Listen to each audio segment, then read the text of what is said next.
Selamat sejahtera kepada Encik. Nama saya Lee Shansin. Nama saya Wong Wei Chi. Dan nama saya Teh He Wei. Hari ini kami akan membentangkan tentang penyakit berjangkit.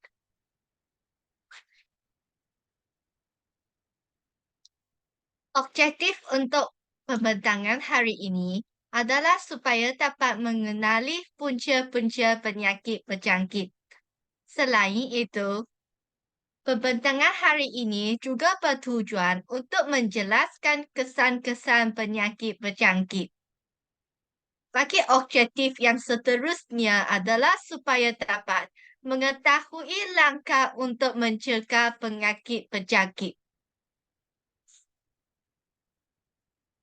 Bagi maksud penyakit berjangkit merupakan apa-apa penyakit yang boleh merebak di antara manusia atau haiwan.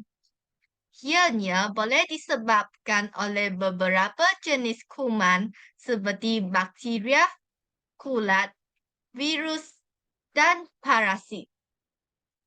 Bakteria merupakan organisma yang bertanggungjawab untuk menyebabkan penyakit seperti sakit tegak, jangkitan saluran kencing, dan penyakit TB.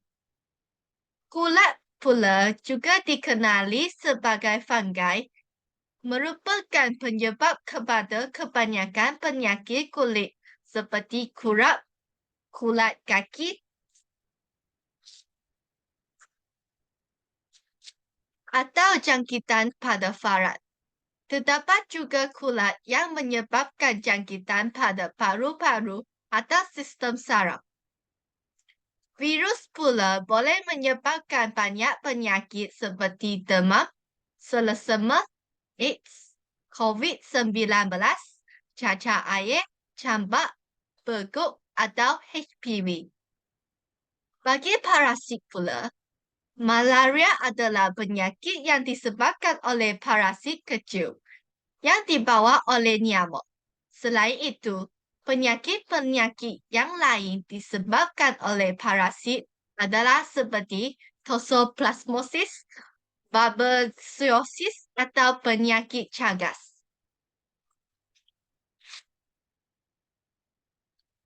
Seseorang boleh menghidap penyakit berjangkit apabila dijangkiti oleh patogen ini. Ianya boleh berlaku melalui sentuhan terus dengan mereka yang telah dijangkiti, sentuhan dengan cecair badan yang tercemar seperti darah, mukus, dan air liur.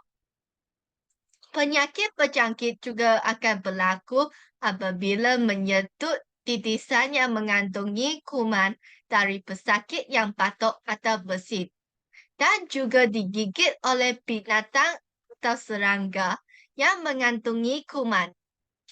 Selain itu, penyakit berjangkit juga boleh berlaku apabila meminum atau memakan air dan makanan yang tercemar.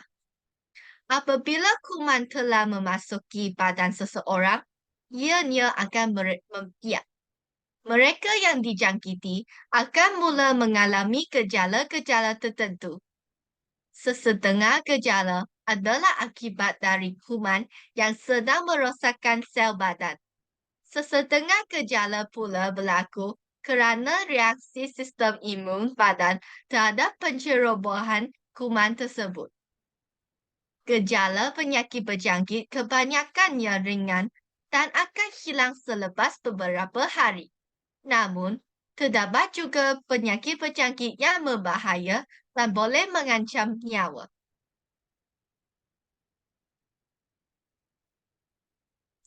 Bagi punca penyakit berjangkit pula, ialah masyarakat kurang menjaga kebersihan diri dan juga persekitaran. Hal ini demikian kerana seseorang akan mudah dijangkiti oleh penyakit berjangkit apabila tidak mengutamakan kebersihan dalam kehidupan seharian mereka. Sebagai contohnya, Apabila seseorang itu memegang tombol pintu, kemudian mereka makan tanpa membasuh tangan, sudah tentu seseorang itu akan mendapat penyakit kerana tombol pintu tersebut mengandungi kuman yang dibawa oleh orang lain. Oleh hal yang demikian, langkah untuk mengutamakan kebersihan diri dan persekitaran perlulah dipraktikkan oleh semua anggota masyarakat supaya dapat mengelakkan diri daripada dijangkiti penyakit. Hal ini bersesuaian dengan peribahasa Melayu, sudah terhantuk, baru tergadak. Hubungan sosial dapat sekatan turut menyumbang kepada penularan fenomena penyakit berjangkit yang berteraskan kurangnya amalan gaya hidup sihat. Hubungan seks yang dilakukan oleh segelintir masyarakat kan menyebabkan virus HIV tersebar. Hal ini berlaku demikian kerana tanpa pemakaian alat pencegahan seperti kondom, virus tersebut akan tersebar melalui alat-alat sulit mereka. Hal ini yang sama juga berlaku seperti penggunaan atau perkongsian jarum suntikan untuk dada. Amalan tersebut akan menyebabkan seseorang itu dijangkiti virus HIV dan seterusnya menghidap penyakit AIDS. Oleh itu, langkah yang bijak perlulah diambil oleh semua anggota masyarakat supaya dapat mengatasi penyakit berjangkit seperti kata pepatah, sediakan payung sebelum hujan.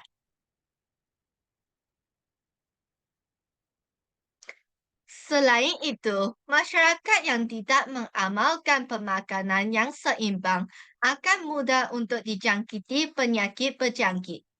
Hal ini demikian kerana pemakanan yang seimbang akan mendatangkan pelbagai jenis sumber tenaga di dalam tubuh badan kita. Sekiranya kita tidak mengamalkannya, antibodi yang terdapat di dalam badan akan menjadi lemah. Kurangnya zat di dalam tubuh badan dan sebagainya. Kesannya, kita mudah untuk dijangkiti penyakit berjangkit disebabkan antibodi atau ketahanan diri yang lemah untuk melawan penyakit tersebut. Oleh hal yang demikian, langkah yang proaktif perlulah diambil oleh masyarakat untuk mengatasi masalah penyakit berjangkit ini daripada dijangkiti. Kata peribahasa, mencegah lebih baik daripada mengubati. Bagi punca yang seterusnya ialah kurang kesedaran daripada masyarakat. Kurang kesedaran daripada masyarakat turut menyebabkan penularan fenomena ini.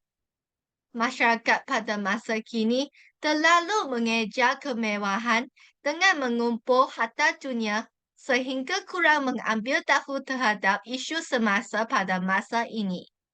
Masyarakat jenis ini terlalu mementingkan diri mereka sendiri serta hidup di dalam dunia sendiri.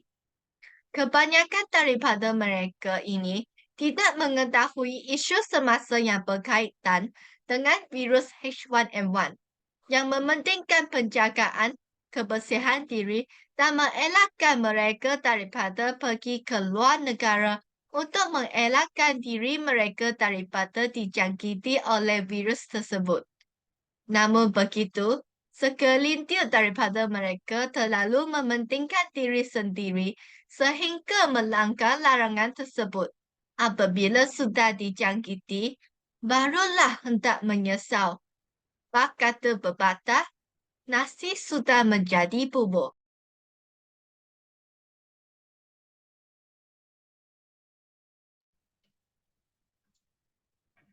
Seterusnya, saya akan membincangkan kesan penyakit berjangkit. Penyakit berjangkit akan menjejaskan produktiviti kehidupan seseorang.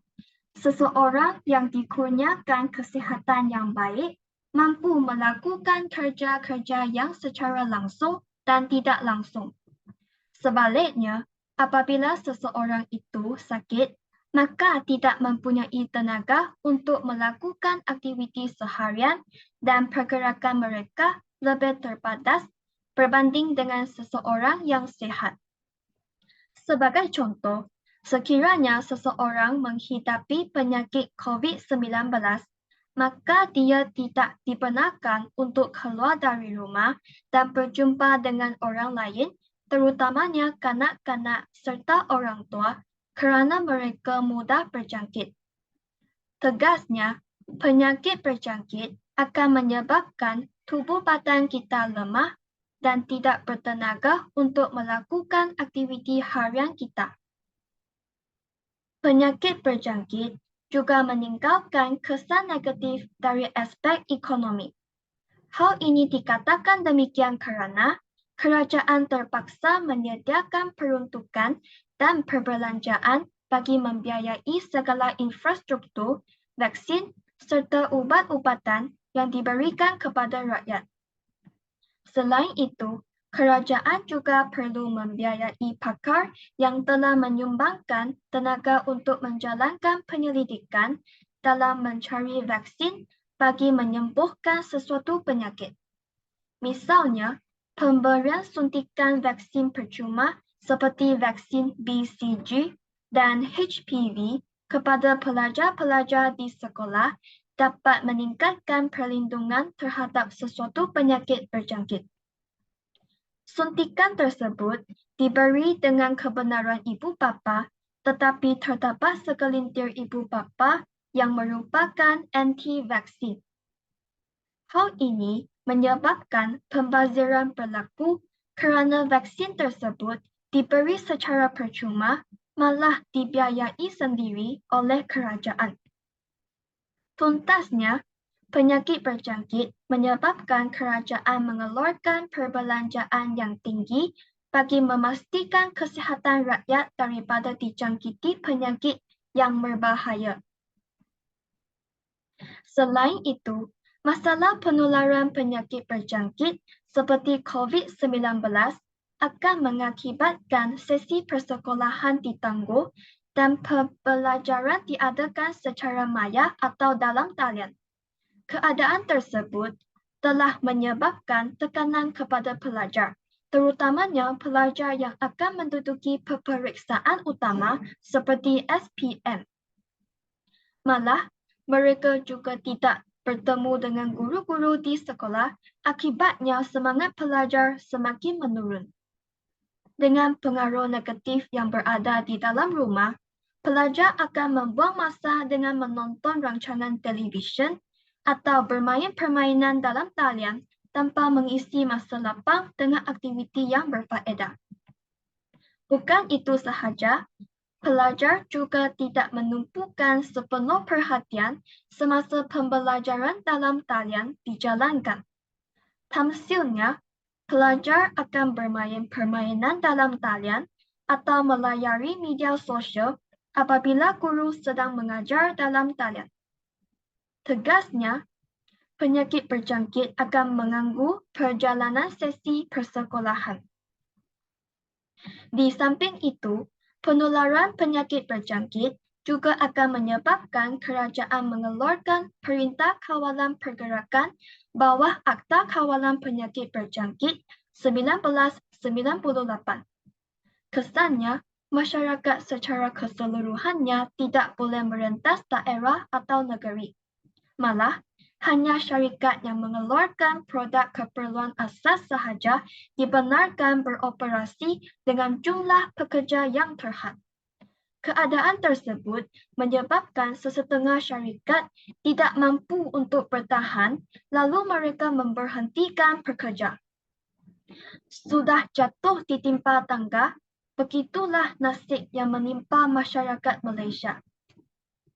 Tambahan pula, penularan penyakit berjangkit akan menyebabkan kekurangan vaksin atau ubat yang dapat menyembuh serta menghalang penularan penyakit berjangkit. Kes ini pernah terjadi ketika berlaku wabak penyakit JE yang tiada penawar dan pesakit hanya mendapatkan rawatan biasa di hospital. Kes yang sama juga berlaku pada tahun 2019 yang hingga kini tiada vaksin yang telah ditemui untuk mengubati kes penularan penyakit berjangkit COVID-19. Oleh itu, kita haruslah menjaga kesihatan diri kerana vaksin masih belum dapat melindungi manusia sejagat. Secara keseluruhannya, setiap yang bermula ada akhirnya. Setiap masalah ada penyelesaiannya dan setiap penyakit ada ubatnya. Maka penyakit ini merupakan satu pandemik yang akan dapat kita atasi bersama dalam masyarakat. Oleh itu, semua pihak haruslah mengambil tanggungjawab untuk memastikan masalah penyakit berjangkit ini dapat diatasi bersama bagai aur dengan teping agar orang ramai dapat menjalani kehidupan normal.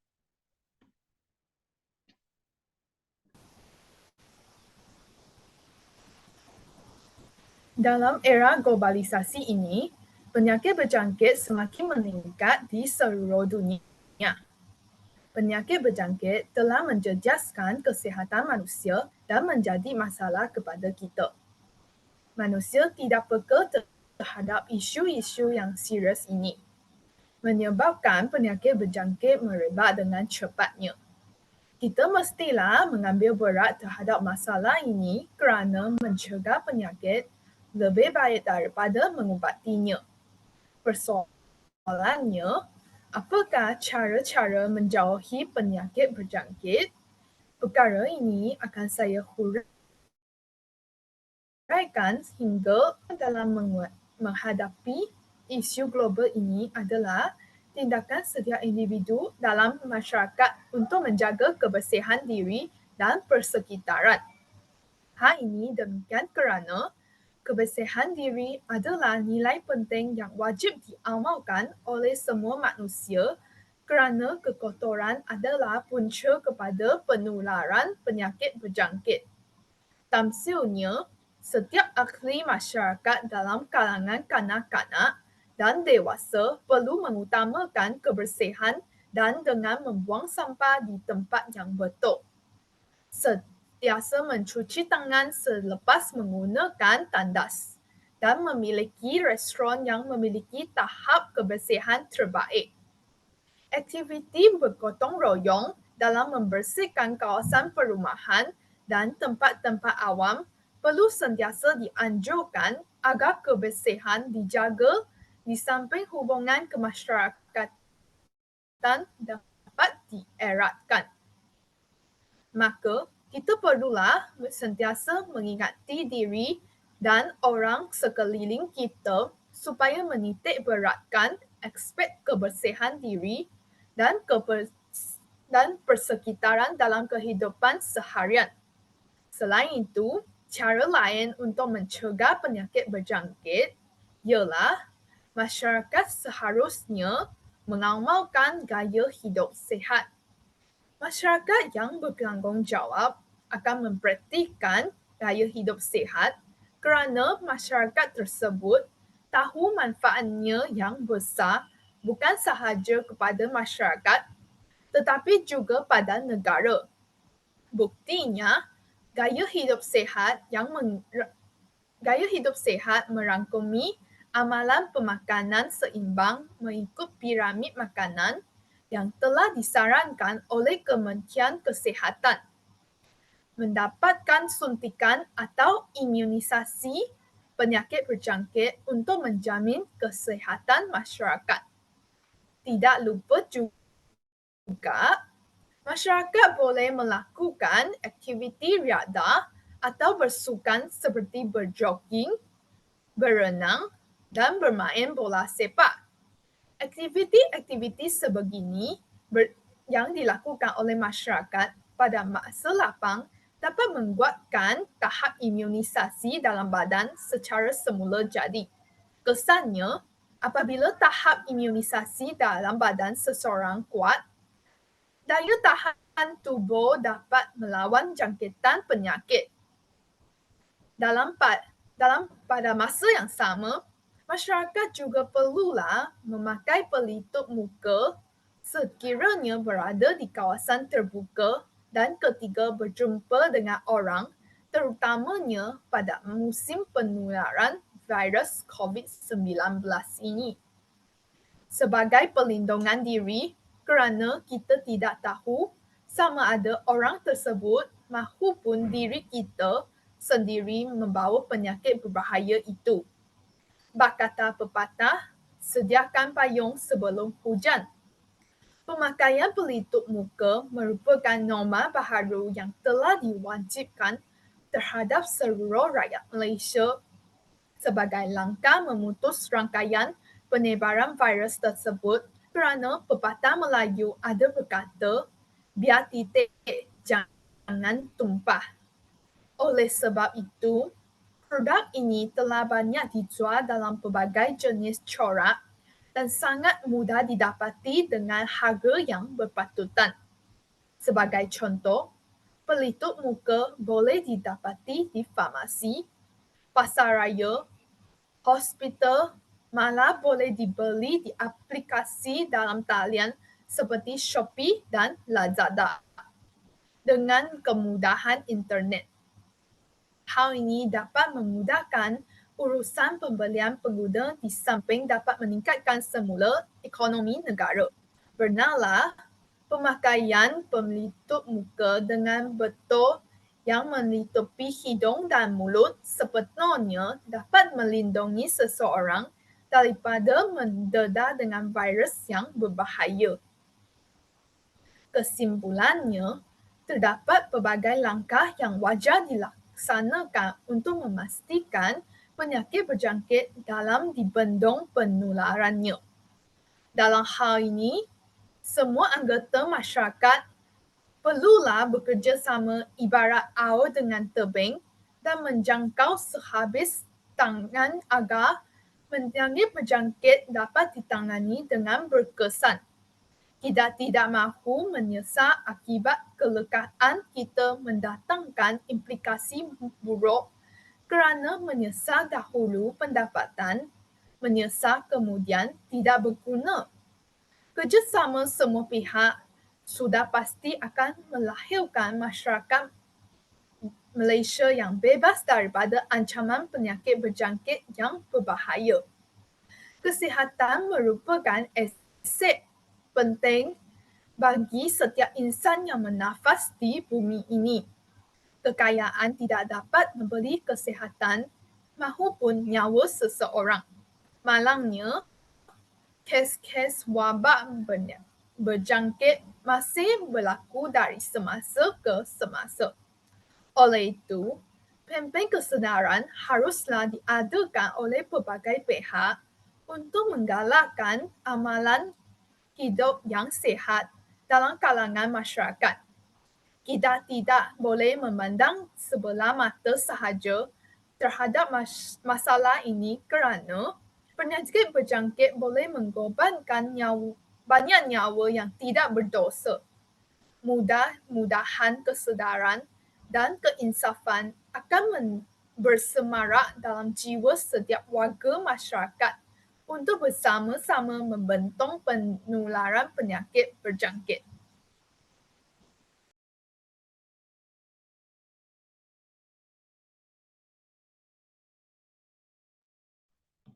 Konklusinya, terdapat banyak cara yang boleh diusahakan untuk menangani masalah ini di Malaysia.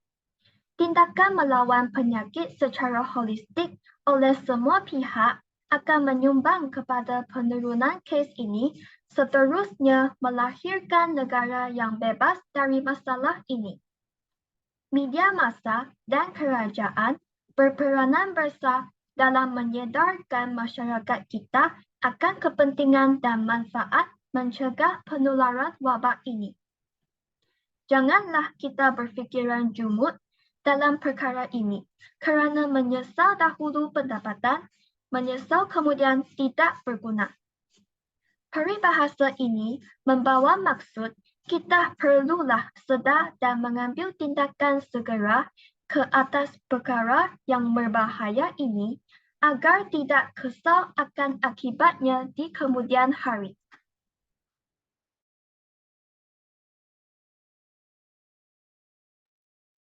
Sekian sahaja daripada kami. Terima kasih.